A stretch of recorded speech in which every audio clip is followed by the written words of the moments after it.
Good morning from the Plague Village of Eyam. At least I think that's how it's said. Now, this is a little bit different for us. We don't normally do places like this, but it wasn't on our plans while we were here in the Peak District. And then we read about it and we thought, well, normally we do something a little bit spookier and a little bit creepier leading up to Halloween every year. So this is where we are this year. This village has got a very significant, very dark history. We're going to explore a little bit today and find out a bit more about it, but also they've got a carnival going on, so it's kind of nice to see what happened here and how life actually reinvigorates itself. Now, fun fact, I didn't tell you anything about this village before we got here today. No. You don't know anything about it. No. So just very briefly, nearly every single person in this village, 260 people, died from the bubonic plague in 1665 and 1666. Oh, great. But the history's much better than that. Much better? Well, I think it can only get better from there, but there's a lot more to the story. Okay, I look forward to hearing the story, I guess. And just to add to the spooky creep factor, we've got these two old witches with us today. We'll put a curse on you. But first, as we always do, we need to go and find a coffee, and luckily there's tea rooms for a coffee. Sharon's excited. We've just seen this side from across the road saying cafe open, coffee, tea, cakes, sandwiches. Welcome to the courtyard at Eyam Hall.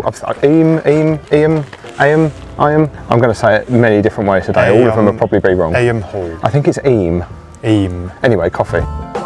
In the corner of this beautiful courtyard at Eyam Hall is Affogato, which is where we decided to grab a coffee. Which, of course, we weren't allowed to drink until everyone had taken their Instagram photos. Well, we've got our coffee. This is a really nice place to sit and enjoy a coffee. And cheers to the village of Eyam, which Sharon just asked how we pronounce it in the coffee shop, and it is Eyam. So we're going to get it right today. With our coffee consumed, it was time to discover the plague story of Eyam, starting at the place it all began. And this is the cottage where the outbreak of the plague in the village actually started. And just behind you, up there, is the church. We're going to walk into the churchyard because a lot of the victims are buried in there, and I'll tell you the full story. I'm looking forward to hearing it. Look at that, what a beautiful little church in the sunshine. It looks beautiful, but this is where a lot of the plague victims are actually buried, and I said I'd tell you the full story. Okay. So the story goes that the work hand in that cottage where it all started had a parcel delivered from London. Okay. And when he opened the parcel, he noticed that it felt a little wet and damp. There's a hole in the ground. There's a big hole in the ground. Not ready for that yet. Yeah, he noticed that. Sorry, Just realised what you really said. bad. Sorry. Yeah, he noticed that the parcel felt a little damp, a little wet, so he opened it all out and he put it in front of the fire to dry off. And then he noticed that there was fleas, and apparently fleas are what carried the bubonic plague, and that is how the plague outbreak started. Just a few days after that, he was the first plague victim of the village, and then within a few weeks, the whole family, apart from the mother, had all died of the plague. Oh, I've got goosebumpy. And there's a whole row of 3 different cottages, 3 different families, that nearly all of them then perished from the plague, literally within weeks. All from a parcel that someone sent from London. All from a parcel that someone sent from London. I bet that person felt bad. I bet they did, yeah. Yeah. Maybe they never knew. Who knew? Maybe not, but oh, that's really scary. It is. It's a really, really interesting story. And then it actually have spread into the rest of the village, and pretty much nearly every resident of the village ended up dying from the plague. Like 260 people in this village. But there is a light to the story as well, because the whole entire village decided collectively to quarantine themselves. Okay. And they decided they were not going to leave the village and they weren't going to spread it any further, and it actually worked. They actually contained it in the village. That's good. And later on we're going to go out and see one of the boundary stones, and they weren't allowed to pass. It's quite fascinating, really. It is fascinating, isn't it? Yeah, it's so interesting to come here today with the sun shining. It's a beautiful village, and they've got some sort of festival going on, which we'll have a look in at a little while. But yeah, there you go. I don't know if it's just me, but I keep hearing a cat mowing. I can see it. It's just walked over the other side of the road. Ah, I don't know why. It's just cemetery cat meow. It wasn't black. It was tabby. I think. We have a black cat in our cemetery where we live. We have a black cat in our house. True. And her name is Chance, that is named after a killer clown. Lovely. Fun fact. This is quite an incredible cross as well.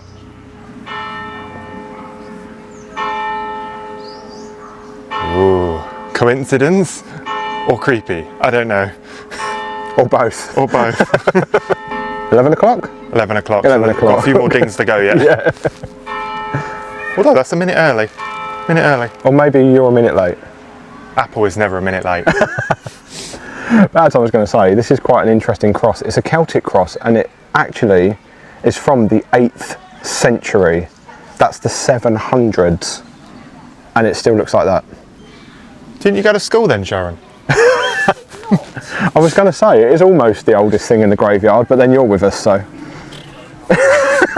Now we've just noticed, this is the tomb of Catherine Mompesson. I think the Mompesson family were quite significant in the village, and we noticed she died from the plague on August the 25th, 1666, and today is August the 26th.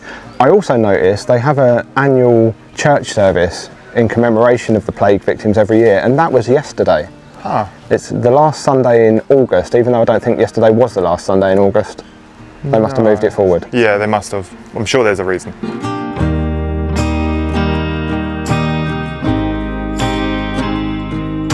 You can also go inside Eyam Parish Church, which is worth doing because not only is it a beautiful little church, but it's home to this unique stained glass window, which shows that fateful moment the parcel arrived from London, as well as the death of the family workhand, and more from Eyam's plague story. There's also this book which contains all the names of the plague victims from 1665 and 1666. So we left the village of Eyam behind us for a little while, and we walked about 15 minutes or so up this windy little lane. Now it is a little bit of a steep incline in places, luckily it was shaded, and we're quite high above the village now. You can see when you get up here how high you actually are. But we walked up here to find the Riley graves.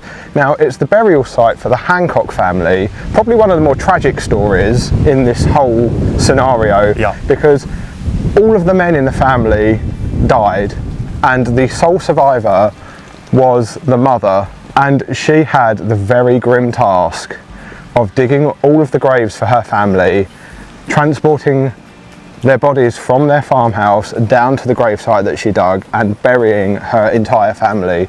And I just can't imagine how that must have felt. But now we're walking back down the lane that we come up towards the village, and then we need to head back out of the village, down the hill a little bit, to go and find the boundary stone which marked the boundary where the villagers weren't allowed to pass because of their self-imposed quarantine. I think that's the last thing of the plague story that we're going to do here. And then I think we're going to focus on the town/village itself. As it is today, yeah, because this isn't our normal sort of thing. It's good once in a while when you're travelling to sort of ground yourself and immerse yourself in a story that brings you back to reality for a little while, but the story of the community coming together and making this decision is kind of the story of hope that the village is still thriving on today. There's a real sense of community here. They've got some sort of festival going on in the village centre at the moment. So once we found the boundary stone, we're going to lift things up a little bit, back to our normal fun, happening selves, and go and have some lunch and an iced coffee and maybe an ice cream. And I was obviously thinking about lunch, but I really want an ice cream. And check out some of the festivities as well, because we saw some really cool things walking through the village. And also there is other history here other than the plague, and some very unique, interesting traditions that still exist. Leaving the village of Eyam behind us, we made our way up Ludgate, which would have been the main road in and out of the village in the 1600s. The male inhabitants took it in turns to man the gate and question anyone seeking to enter the village. We passed the Lydgate graves, yet more family graves of plague victims, and continued onto the public footpath towards the boundary stone. This is the same route the villagers would have used during the 1600s when they were quarantined due to the plague, and takes you through narrow gateways dividing fields of grazing sheep and along narrow passages lined with prickles and nettles, so be warned. So we've just found the original boundary stone which marked the boundary between Eyam and the next village along Stony Middleton, and the story goes that there is holes drilled into the top of it. No villagers from Eyam were allowed to cross the other direction, and no villagers from Stony Middleton were able to cross into the village of Eyam, but the villagers from Stony Middleton would bring food supplies and medical supplies to the boundary stone, and the villagers of Eyam would come to the boundary stone and leave coins in the drilled holes in vinegar, which was believed to kill the plague, and that's how they exchanged and voluntarily quarantined themselves. It's quite an incredible story, really. It really is. It's really interesting, especially that you're here now and you're reading it, and You're literally walking in the footsteps of all of this that happened over 400 years ago. And what's really cool is it kind of didn't really have a happy ending, but it had a positive ending in the fact that they succeeded in containing the plague. yeah. Like, what they intended to do was what happened. And now we can go back and enjoy the village as it is today. Anyone for lunch? Me.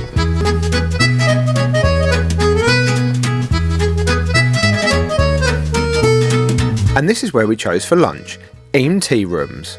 We grabbed ourselves a regular iced latte, which was definitely Josh approved. Jane had a vanilla slice, and Sharon treated herself to a massive piece of lemon meringue pie. You have no idea how hard it is watching these two eat these cakes. Must be strong. Sorry, Josh. I mean, don't worry too much. You've got a sandwich coming Yes. and a nice coffee. yeah. And we are going to have an ice cream later. So Oh yeah, that too. There you go, there's your treat. It'll be worth it in the end. will it? And this is Josh's gluten-free tuna mayo sandwich. I went for a jumbo fish finger sandwich on granary bread. Now who's jealous? That look good. It's good, very good. And here we are to enjoy the lighter side of modern day Eyam. I'm going to let you all decide whether this is actually the lighter side or whether this is still creepy. I'm leaning on creepy, especially that doll. Lala's definitely a bit Lala.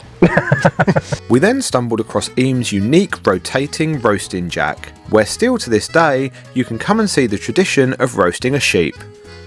Or just take a photo of it, of course. So just outside the Tourist Information Centre is a set of restored stocks which would have been used to punish miners who committed petty crimes. And then directly opposite is Eyam Hall, which supposedly is haunted by the ghost of a girl who drowned in a well. Well, I promise you that not all of the history is dark here, I assume. No. And the vibe of the village definitely isn't that. No. Maybe an ice cream will sort things out. So we headed back to Affogato for a little taste of Sicily in the middle of Eyam to grab gelato. Which of course we weren't allowed to eat until everyone got their Instagram photos. But eventually we could demolish some gelato. Josh had the salted caramel, which I think he liked, and I went for the delicious mango. Back outside, we checked out some of the carnival entries like Eyam Space Agency, Granny's Saloon and the Eyam Jail. Josh couldn't resist the Eyam Sheriff photo opportunity, and our day here was all but done. But just to be certain given this village's history, we picked ourselves up a can of Antidote, a Pilsner lager created by the Eyam Brewery. That should see us alright.